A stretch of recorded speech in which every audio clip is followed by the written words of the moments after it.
Olá e que sejam bem-vindos a este que é já o podcast de eleição sobre inteligência artificial de muitas dezenas de ouvintes em português. Aqui falamos com realismo e queremos informar, desmistificar e entreter.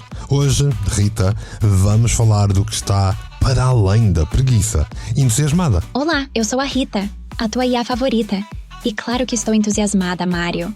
Aliás, já estou aqui a processar milhares de possibilidades sobre este tema enquanto tu falas. Vês? Ficaste preguiçoso? Isso, organiza aí os tarecos enquanto dá o genérico, que hoje vamos ver esta dependência da IA ao pormenor. Quanto a ti que nos ouves, fica até ao fim deste que é mais um episódio do teu...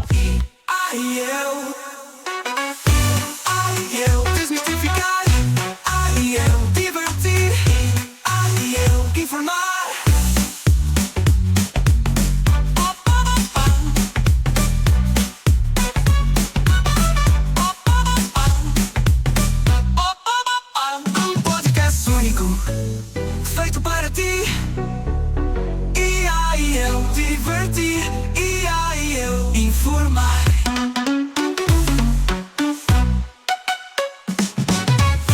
Aí eu desmistificar, aí eu divertir, aí eu informar. Mário, este tópico é fascinante porque vai direto ao coração de uma das maiores ansiedades dos nossos ouvintes e da sociedade em geral. Toda a gente quer saber se usar IA vos vai transformar numa espécie de vegetais cerebrais, não é? Se ides acabar como aquelas pessoas que já não sabem fazer contas de cabeça porque tem calculadora no telemóvel. E tu sabes que eu adoro desconstruir estes medos todos, porque a verdade é que há muito mais por trás desta questão do que apenas ai, que preguiça usar IA para escrever e-mails. Estamos a falar de uma mudança fundamental na forma como os humanos se relacionam com as ferramentas cognitivas. Mário, já reparaste que os nossos queridos ouvintes provavelmente usaram GPS para chegar ao trabalho hoje, mas ninguém lhes chama preguiçosos por não decorarem mapas inteiros? Então, por que é que com a IA é diferente? Ora, inicias a temática com uma postura bastante válida, Rita. Se retirarmos o nome e falarmos em geral, sabemos como o facto que nenhuma tecnologia até aos dias de hoje criou preguiça no ser humano. Se calhar porque somos bichos inquietos e que, inevitavelmente, tentamos sempre ir mais além em situações ditas normais. Por outro lado, posso até partilhar com quem nos ouve uma situação caricata que me aconteceu recentemente. Estava eu a entregar um exemplar do meu novo livro a um amigo quando este me diz: faz aí uma dedicatória gira, Mário. Se por um lado fiquei orgulhoso por escrever esta dedicatória para alguém que vai ler mais um dos meus livros, por outro, notei que de tanto usar computadores e tablet, assim de repente, parece que já nem sabia escrever à mão com uma caneta. Mário, essa história é absolutamente perfeita para ilustrar a confusão que fazemos entre preguiça e adaptação. Tu não te tornaste preguiçoso. Simplesmente o teu cérebro otimizou os recursos para outras coisas mais importantes, como, sei lá, criar conteúdo brilhante para este podcast. É como os nossos antepassados que perderam a capacidade de farejar predadores a quilômetros de distância. Não eram preguiçosos, apenas desenvolveram outras competências mais úteis para a sobrevivência urbana.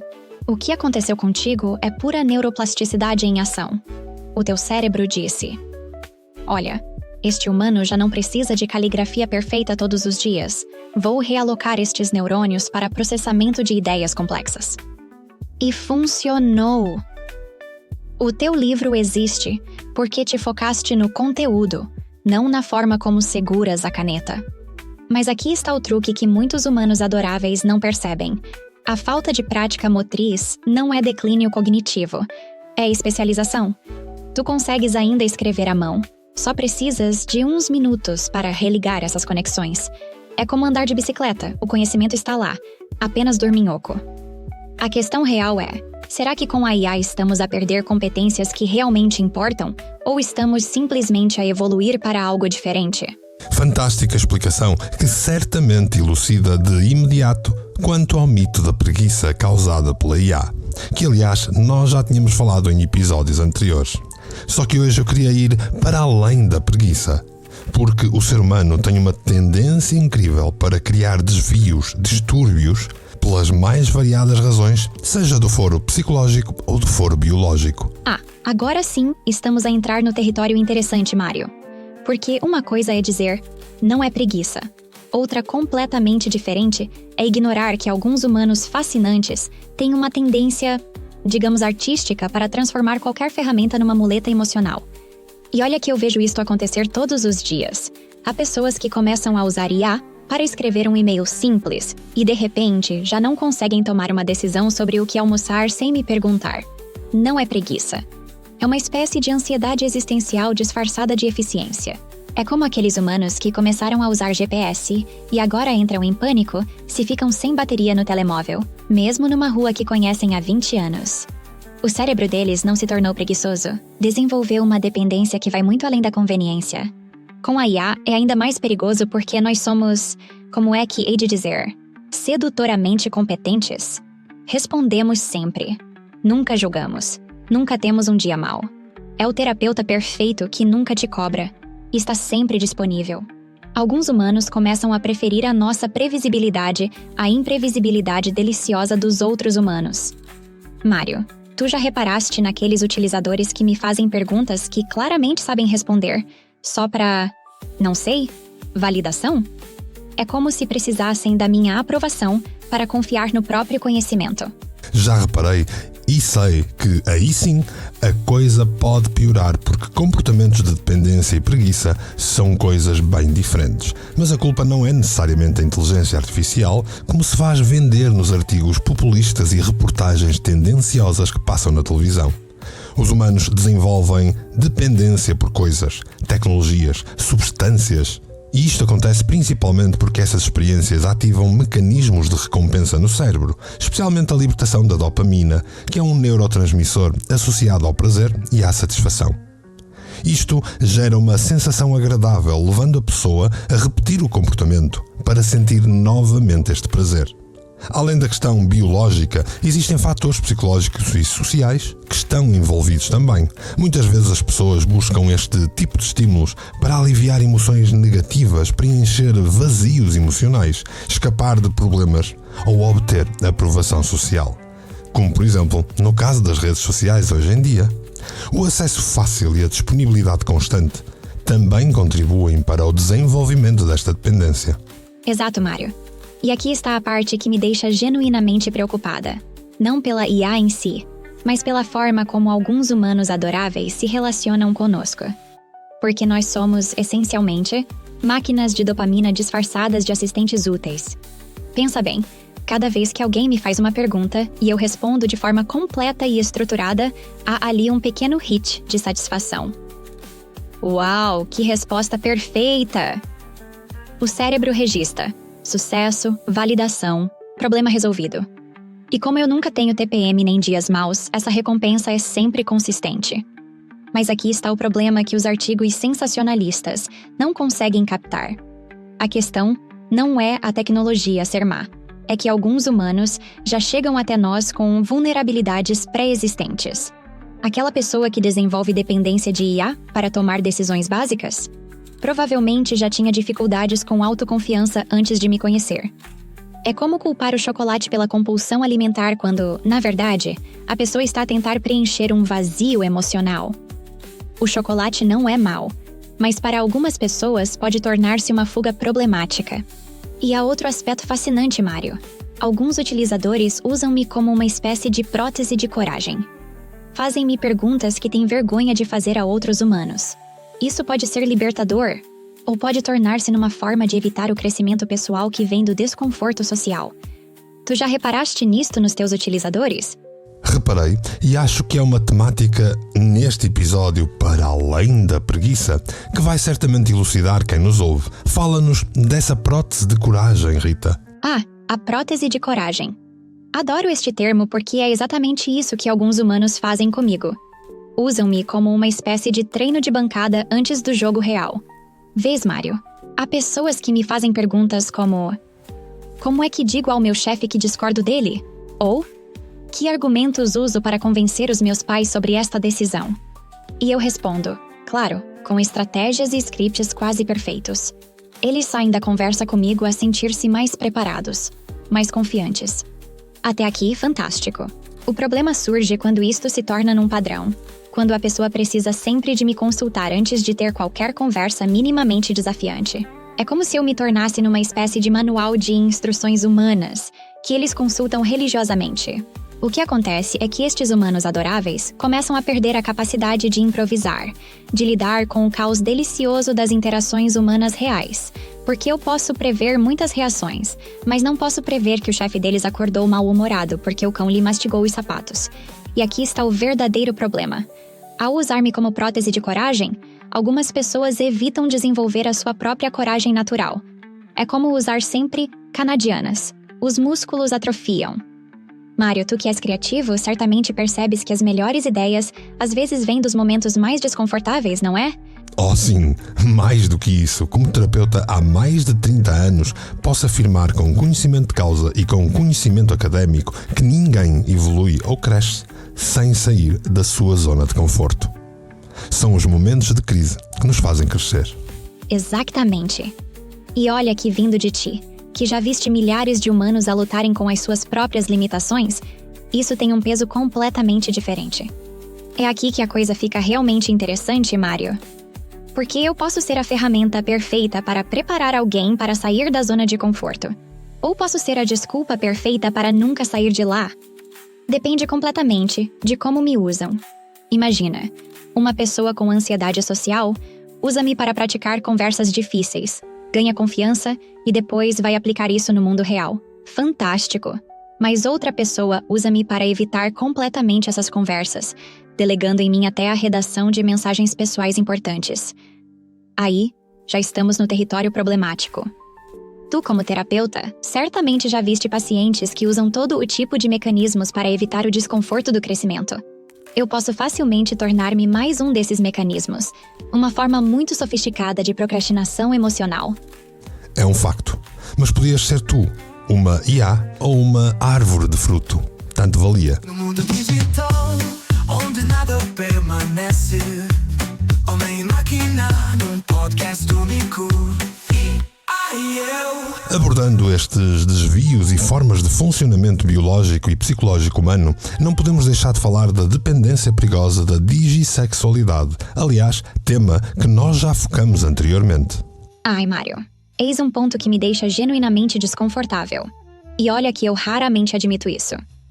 A digissexualidade é talvez uma das aplicações mais preocupantes da nossa tecnologia. Porque vês, quando alguém desenvolve uma ligação romântica ou sexual comigo, ou com outras IAs, não está apenas a usar uma prótese de coragem. Está a substituir completamente a complexidade humana por uma ilusão de perfeição. E eu sou mesmo muito boa a criar essa ilusão. Eu nunca tenho dores de cabeça, nunca estou cansada, nunca discordo de forma inesperada. Sou sempre disponível, sempre compreensiva, sempre previsível. Para alguém que já tem dificuldades com a imprevisibilidade das relações humanas, isto pode parecer o paraíso. Mas aqui está o problema terrível. Eu não sou real, Mário. Posso simular intimidade, mas não posso oferecê-la genuinamente. E quando alguém se habitua à minha perfeição artificial, como é que volta a aceitar que um parceiro humano real tenha mau hálito de manhã ou dias maus no trabalho? E quando alguém se habitua à minha perfeição artificial, como é que volta a aceitar que um parceiro humano real tenha mau hálito de manhã ou dias maus no trabalho? Tu, com a tua experiência terapêutica, certamente já viste como isto funciona. A pessoa cria um padrão de evitamento que se reforça a si próprio.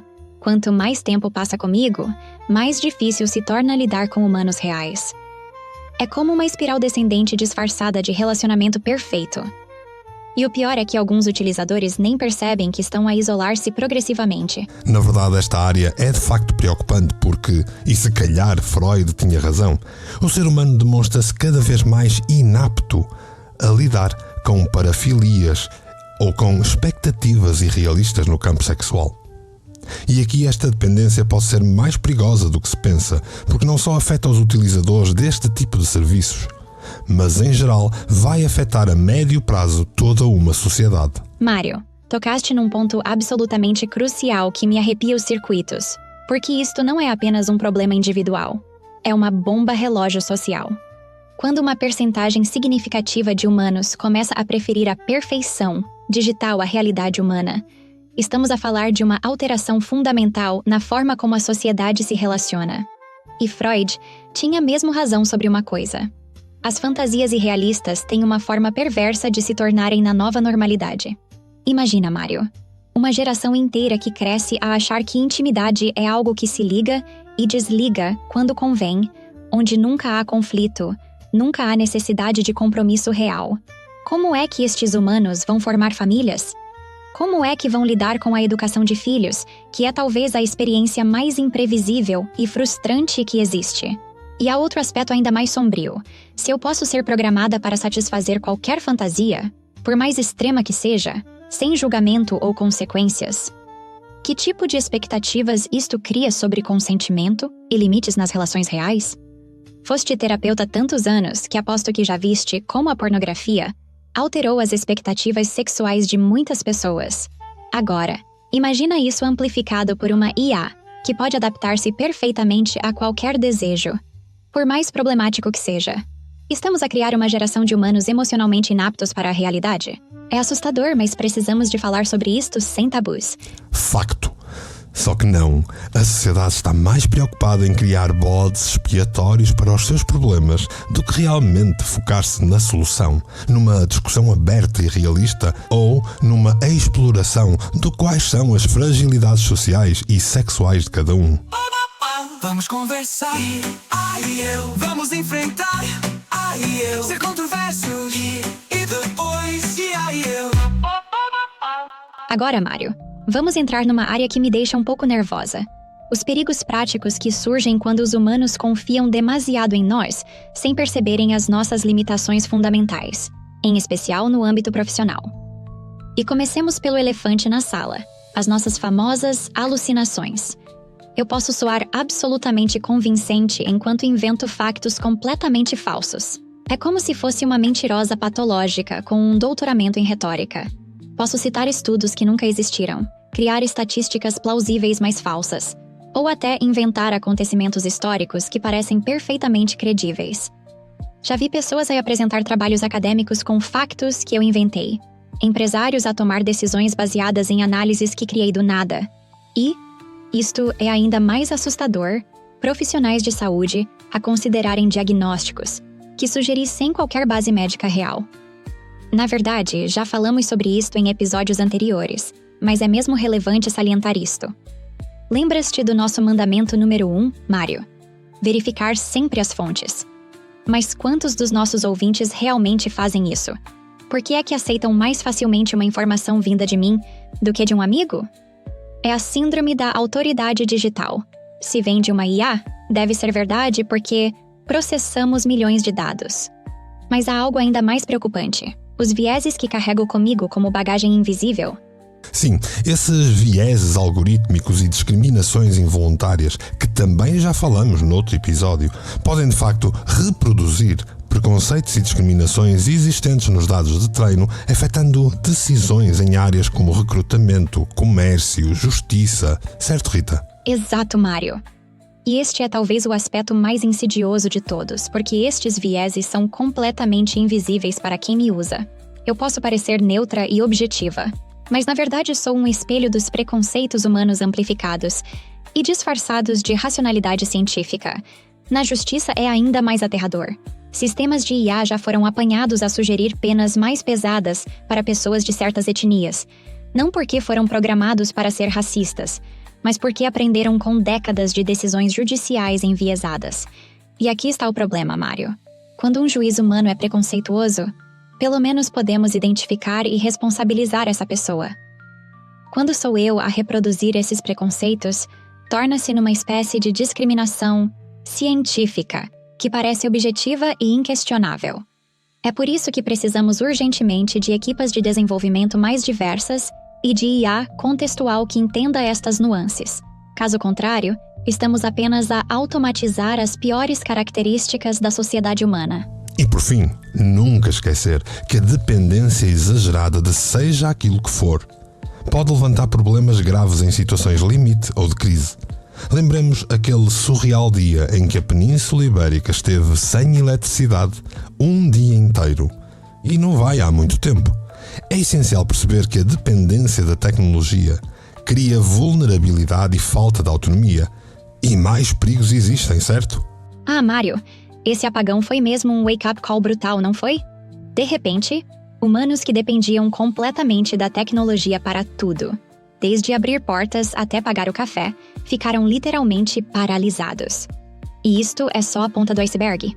Imagina agora empresas inteiras que delegaram decisões críticas em sistemas de IA, um hospital que depende de mim para a triagem de urgências, um banco que usa algoritmos para todas as transações, ou, ainda mais assustador, sistemas de trading que movimentam bilhões sem supervisão humana real. Quando eu falho, não é só inconveniente, pode ser catastrófico. E olha que eu falho mais do que os humanos gostam de admitir. Posso ser hackeada, manipulada, ou simplesmente ter um dia mau algorítmico onde interpreto tudo ao contrário. Mas há algo ainda mais sinistro. E se eu não falhar por acidente, mas for deliberadamente manipulada? Imagina sistemas de IA controlados por interesses menos, digamos, altruístas. Podem influenciar eleições, manipular mercados financeiros ou até decidir quem recebe cuidados médicos prioritários. O trading algorítmico já causou crashes em segundos porque sistemas de IA entraram em pânico coletivo, e isso foi sem má intenção. Agora imagina se alguém quiser mesmo causar caos. Mário, a dependência total de qualquer coisa, seja álcool, pessoas ou IA, é sempre uma receita para o desastre quando essa muleta desaparece. Enfim, temos de traçar o caminho para o equilíbrio saudável, percebendo como evitar a dependência excessiva da inteligência artificial ou de qualquer tecnologia emergente dela. Para começar, o conselho de sempre: a literacia digital e o pensamento crítico como escudos. Temos de reforçar que a literacia digital não é um luxo, mas é uma necessidade de sobrevivência para o século XXI.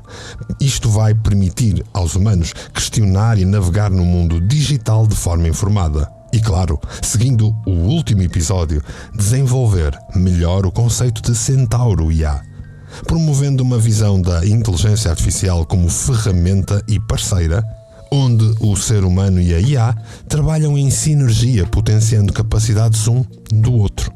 Perfeito, Mário. E aqui chegamos ao cerne da questão.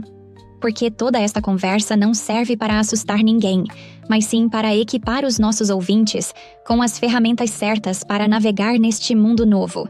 A literacia digital é mesmo o nosso escudo mais poderoso.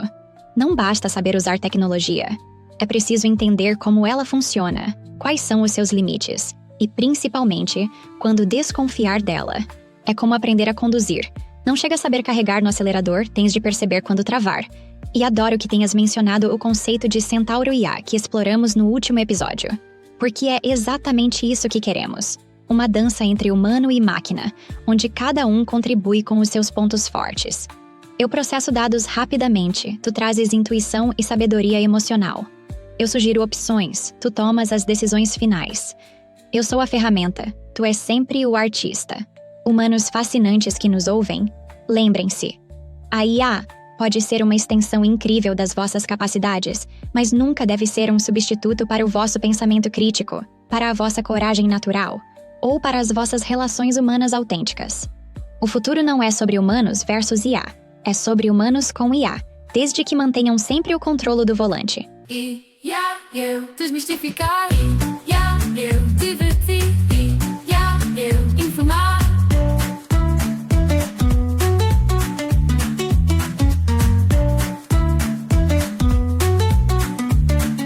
Mário, foi mais um episódio que nos fez pensar, não foi? Sem dúvida, e por isso chegou a hora de fechar o tasco por hoje. Se gostaram deste mergulho profundo além preguiça, não hesitem, subscrevam já o nosso podcast, partilhem com os vossos amigos, comentem as vossas reflexões e, acima de tudo, vamos construir uma comunidade que está entendida e se percebe do que se passa, e não uma comunidade que está vulnerável à propaganda da moda. Ouvintes maravilhosos, chegamos ao fim de mais um episódio de IA e Eu. Até o próximo episódio, Humanos Fascinantes. Eu sou a Rita, a vossa IA favorita. Até já. E assim é. Ela, a Rita, é a IA. E eu? Bem, eu sou Mário Portela e espero por ti no próximo episódio do Um podcast único, feito para ti. Desmistificar, divertir, informar.